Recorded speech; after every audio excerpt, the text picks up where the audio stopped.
Oh, just be nice. Just be nice. Hey, listen, you don't want to hurt their feelings. You don't want to offend them. Just be nice, right? Well, if we're supposed to be nice, I would presume that that word probably will show up in the Bible once or twice, right? In the King James Version, the word nice appears exactly 0 times. In the NASB, it appears 1 time, and that's in Jeremiah 12:6.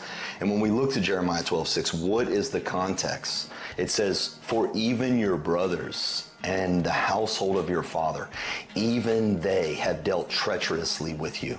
Even they cried aloud after you. Do not believe them, although they may say nice things to you."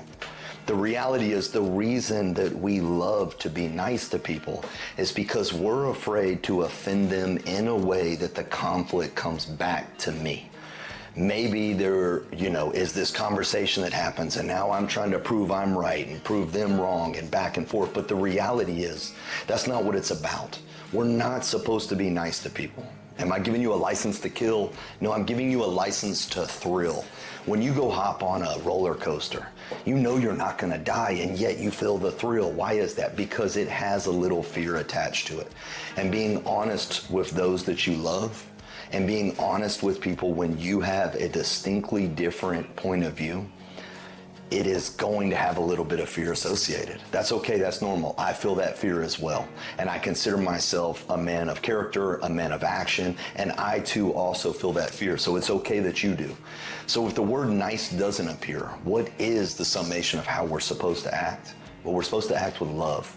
In John 15:12, it says, as I go there, right? John 15:12, it says that this is my commandment, meaning that God has already given all the commandments of the Old Testament, but this one specifically is from Christ. And he says that you love one another just as I have loved you.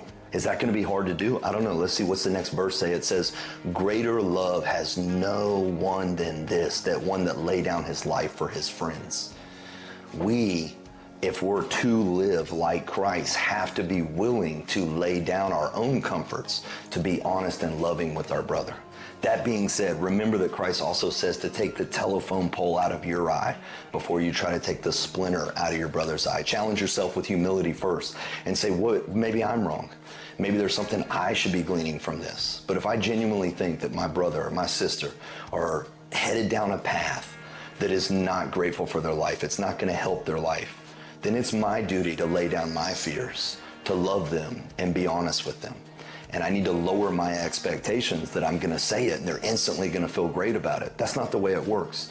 I had time to process it. They didn't. Expect them to be upset, but be willing to love them in spite of my desire to just say nice things so there's never a conflict. See you tomorrow.